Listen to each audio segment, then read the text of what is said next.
ভাতারে বিজেপির অভিনন্দন যাত্রায় জনসমুদ্র উচ্ছ্বাসে ভাসল বাজার চত্বর। পূর্ব বর্ধমানের ভাতার বিধানসভায় বিজেপির উদ্যোগে আয়োজিত অভিনন্দন যাত্রা ঘিরে রবিবার ভাতার বাজার কার্যত উৎসবের আবহে মেতে উঠল। বিধানসভা নির্বাচনে ঐতিহাসিক জয়ের পর ভাতারবাসীর প্রতি কৃতজ্ঞতা জানাতে এই বিশেষ কর্মসূচির আয়োজন করা হয় বলে দলীয় সূত্রে জানা গিয়েছে। এদিন বিকেলে ভাতারের বিভিন্ন প্রান্ত থেকে দলে দলে কর্মী সমর্থকেরা ভাতার বাজারে এসে জমায়েত করতে শুরু করেন। মানুষের ঢল নামায় অল্প সময়ের মধ্যে গোটা বাজার এলাকা জনসমুদ্রে পরিণত হয়। ভাতার বাজারে ফায়ার ব্রিগেড মোড় থেকে শুরু হওয়া বিশাল শোভাযাত্রা গোটা বাজার পরিক্রমা করে। বিজেপির পতাকা, ব্যানার এবং ঢাকঢোলের তালে মুখরিত হয়ে ওঠে গোটা এলাকা। শোভাযাত্রায় উপস্থিত ছিলেন 2021 সালের বিজেপি প্রার্থী তথা বর্তমান এফসিআই বোর্ড মেম্বার মহেন্দ্রনাথ কোয়ার। তার নেতৃত্বে বিশাল মিছিল কর্মসূচিতে নতুন মাত্রা যোগ করে। সমর্থকদের উচ্ছ্বাস এবং অংশগ্রহণ নজর কেড়েছে সাধারণ মানুষেরও। ভাতারের বিধায়ক সৌমেন কারফার মস্তিষ্ক প্রসূত এই অভিনন্দন যাত্রার অন্যতম আকর্ষণ ছিল বাংলার ঐতিহ্য ও সংস্কৃতির বহুমাত্রিক উপস্থাপনা। তাসা পার্টি, ব্যান্ড পার্টির তালে তালে এগিয়ে চলে শোভাযাত্রা। পাশাপাশি হরিনাম সংকীর্তনের ভক্তিমূলক সুর গোটা পরিবেশকে এক অন্য আবেগে ভরিয়ে তোলে। আদিবাসী নৃত্য শিল্পীদের প্রাণবন্ত পরিবেশনা উপস্থিত জনতার প্রশংসা কুড়িয়েছে। বাংলা লোক সংস্কৃতির নানা দিক তুলে ধরার এই উদ্যোগকে সাধুবাদ জানিয়েছেন এলাকার সংস্কৃতিপ্রেমী মানুষজন। শোভাযাত্রা ঘিরে ভাতার বাজারে ছিল কড়া নিরাপত্তার ব্যবস্থাও। গোটা অনুষ্ঠান ঘিরে কর্মী সমর্থকদের মধ্যে ছিল প্রবল উৎসাহ ও উদ্দীপনা। বহু সাধারণ মানুষ রাস্তার ধারে দাঁড়িয়ে এই বর্ণাঢ্য শোভাযাত্রা উপভোগ করেন।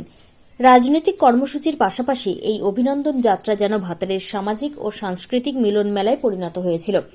বিজেপি নেতৃত্বের দাবি, মানুষের স্বতঃস্ফূর্ত অংশগ্রহণই প্রমাণ করে ভাতারের দলের সাংগঠনিক শক্তি ও জনসমর্থন দিন দিন আরও বৃদ্ধি পাচ্ছে।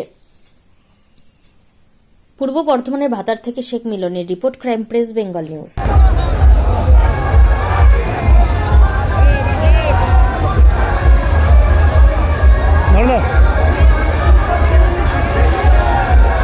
আজকে আমাদের গোটা বিধানসভার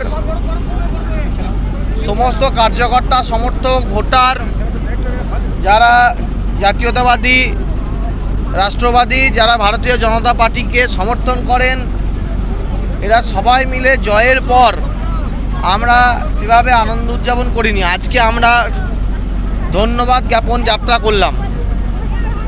আমরা বিজয় মিছিল করিনি, আমাদের বিজয় মিছিল কোথাও হচ্ছেও না, কিন্তু আমাদের রাজ্য থেকে আমাদের ধন্যবাদ জ্ঞাপন যাত্রা হয়েছে। এবং আমাদের মিছিলের সামনে আপনারা লক্ষ্য করে থাকবেন যে একটা ফ্লেক্স ছিল, সেখানে শুধু একটাই কথা লেখা ছিল, ধন্যবাদ ভাতার। ভাতারের মানুষকে আমরা ধন্যবাদ জানাচ্ছি। ওনারা ভারতীয় জনতা পার্টি, মোদিজি এবং শুভেন্দুদার নেতৃত্বে যে ডবল ইঞ্জিন সরকার, সেটাকে সমর্থন করেছেন। আর আমার যেটা বক্তব্য ছিল যখন আমি প্রার্থী ছিলাম, যে পরিবর্তন হবে, আর 11 সালে পরিবর্তনের সময় যেমন ভাতার সঙ্গী হয়েছিল, এবারও ভাতার পরিবর্তনের সঙ্গী হবে। আর ঘটনাচক্রে ঘটেছেও তাই, সেটাই হয়েছে। রাজ্যেও পরিবর্তন হয়েছে, আর ভাতার সেই পরিবর্তনের সঙ্গী হয়ে নতুন সরকারের এখানকার বিধায়ক হিসেবে আমি অংশগ্রহণ করেছি। না, আমাদের বার্তা, বিজেপির বার্তা স্পষ্ট। শান্তি, শৃঙ্খলা, উন্নতি, কর্মসংস্থান, কারখানা, ধানের দাম, সবার হাতে কাজ, সবার পেটে ভাত। আমরা রামরাজ্য চাই। রামরাজ্য মানে এটাই, সবার হাতে কাজ, সবার পেটে ভাত, এটাই রামরাজ্য। আমাদের কর্মসূচিতে দেখলাম তরুণ প্রজন্মের কর্মী সমর্থকদের প্রচুর ভিড়, তাদের উদ্দেশ্যে কি বার্তা দেবেন? তরুণ প্রজন্মের নয়, তরুণ, নবীন, প্রবীণ সবাই আছে আমার সঙ্গে।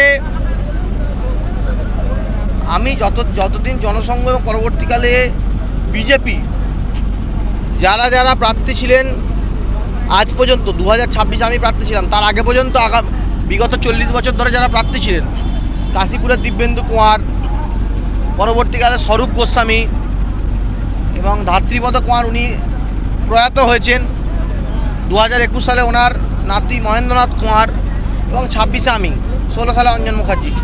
প্রত্যেকের সঙ্গে আমি কথা বলেছিলাম এবং প্রত্যেককে আমি আসার জন্য অনুরোধ করেছিলাম, আমন্ত্রণ জানিয়েছিলাম। অঞ্জনদার সঙ্গে আমার ফোনে কথা হয়েছে। অঞ্জনদা বর্ধমান শহরের একটা অন্য প্রোগ্রামে ব্যস্ত থাকায় বলে আমি আসতে পারবো না, আমি মাংস ভাত আনছি, তুই এসে খেয়ে যা আমার কাছে সন্ধ্যেবেলায়। অঞ্জনদা ডেকেছে, নিমন্ত্রণ করেছে খাওয়ার জন্য। আর স্বরূপ গোস্বামী ছিলেন 1991 ক্যান্ডিডেট ভাটাকুলের, স্বরূপ গোস্বামীকে আমি আমন্ত্রণ জানিয়েছিলাম, উনি ব্যক্তিগত কাজে বাইরে আছেন। দিব্যেন্দু কুমার কাশীপুরের বহু প্রবীণ, সম্ভবত মহবুব জাহিদি যখন দাঁড়িয়েছিলেন তখন বোধহয় তিনি বা তারও আগে তিনি বিজেপির ক্যান্ডিডেট ছিলেন, তার আগে বোধহয় ছিলেন। তো আমি দিব্যেন্দু কুমারকেও বলেছিলাম, মহেন্দ্রদাকেও বলেছিলাম, মহেন্দ্রদা এসছেন, সবাই মিলে আমরা একসঙ্গে আনন্দ করলাম। মানে আজকে আমি যেখানে দাঁড়িয়ে আছি এটা তো শুধুমাত্র আমার ব্যক্তিগত অবদান হতে পারে না। বিগত দশকের পর দশক ধরে বিজেপিকে ভাতারের মাঠে প্রতিষ্ঠা করতে, যখন বিজেপির 3% 4% ভোট ব্যাংক ছিল, যখন বিজেপি কোনোদিন সরকার আসবে না না জেনেও, জামানত বাজেয়াপ্ত হয়ে যাবে জানেও, যারা দলের প্রতি অগাধ শ্রদ্ধা, ভালোবাসা, নিষ্ঠা, আদর্শকে ধরে রেখে যারা প্রার্থী হয়েছিলেন, আমি তাদের প্রত্যেককে আজকে আমন্ত্রণ জানিয়েছিলাম শ্রদ্ধা সমেত। এবং সবারই কন্ট্রিবিউশনে আজকে বিজেপি গোটা পশ্চিমবাংলায় জিতেছে এবং ভাতারও জিতেছে। যারা দলের জন্মলগ্ন থেকে আজ পর্যন্ত যারা ভাতারে প্রাপ্তি ছিলেন প্রত্যেককে আমি ফোন করে নিমন্ত্রণ করেছিলাম আসার জন্য। আজকে আমাদের 4 তারিখে যে ভারতীয় জনতা পার্টির রেজাল্টে আমরা জয়লাভ করেছি, গোটা পশ্চিমবঙ্গ জুড়ে আমাদের যে মানে জয়ের যে উচ্ছ্বাস, সেই হিসাবে আমাদের গ্রামে গ্রামে পালিত হচ্ছিল বিজয় উৎসব। আজকে গোটা ভাতার বিধানসভা জুড়ে আমাদের বিজয় উৎসব পালিত হলো। জাতি, ধর্ম, ভাষা নির্বিশেষে প্রচুর মানুষ অংশগ্রহণ করেছিল। আর আমাদের বিধায়কের নেতৃত্বে, আমাদের সকলের পুরনো নতুন সব কার্যকর্তাদের নেতৃত্বে অভূতপূর্ব সাড়া আমরা পেয়েছি, প্রচুর লোকজন হয়েছে। আগামী গতকাল বিধায়কের আমন্ত্রণে কালকে রাত্রে আমাকে আমন্ত্রণ করেছিলেন আমার বাড়িকে। তা আজকে আমরা সকলে একত্রিত হয়ে জাতি, ধর্ম, ভাষা নির্বিশেষে নব্য পুরাতন সমস্ত কর্মীরা আমরা একত্রিত হয়ে আজকে বিজয় উৎসব পালন করলাম। অভূতপূর্ব সাড়া। দীর্ঘদিনের একটা আকাঙ্ক্ষা ছিল, মানে আপনার দাদু দীর্ঘদিন ধরে এই দলটাকে তুলেছে, কেমন লাগছে এখন? খুবই ভালো লাগছে, দাদু বেঁচে থাকলে আরও ভালো লাগতো। তা আজকে আমাদের দীর্ঘ 80 বছরের প্রতীক্ষা বলতে পারেন, অনেক দিনের প্রতীক্ষার ফল আজকে আমরা পেলাম। দাদু সেই বীজ রোপণ করে গিয়েছিল, আজকে আমরা গাছ থেকে ফল খাচ্ছি। তা খুবই ভালো লাগছে, খুবই আনন্দিত লাগছে যে আজকে ওয়েস্ট বেঙ্গলে বিজেপি সরকার প্রতিষ্ঠা হয়েছে এবং আমাদের ভাতারেও জয়লাভ করেছে। ভাতাবাদীর উদ্দেশ্যে একটা কথাই বলবো যে যেখানে এনি টাইম যখন প্রয়োজন, কোনো উন্নয়নের স্বার্থে হোক, কোনো মানুষের বিপদে হোক, যখন খুশি আমাদের সাথে যোগাযোগ করবে, বিধায়কের সাথে আমাদের সাথে তুরন্ত তারা সার্ভিস পাবে। এবং উন্নয়নে কোথাও রাস্তাঘাট, কোথাও পানীয় জল, কোনো জায়গায় কোনো স্কুলের উন্নয়ন কি কলেজে উন্নয়ন, কোনো দুস্থ মানুষের চিকিৎসা শাস্ত্রে, সমস্ত কিছু ক্ষেত্রে, সব ক্ষেত্রে আমাদের সাহায্য পাবে। আপনাদের দলেতে এখন দেখছি তরুণ প্রজন্মের কর্মী সমর্থকদের প্রচুর ভিড়, তাদের উদ্দেশ্যে কি বার্তা দেবেন? তরুণ প্রজন্মকে একটা কথাই বলবো যে ভালো করে তোমরা শিক্ষিত হও এবং যেটা আমাদের বন্ধ হয়ে গেছিলো এসএসসি পরীক্ষা, যে আমাদের স্কুল সার্ভিস কমিশনের পরীক্ষা, কলেজে পরীক্ষা, সেগুলো সমস্ত কিছু আমাদের সরকার চালু করবে।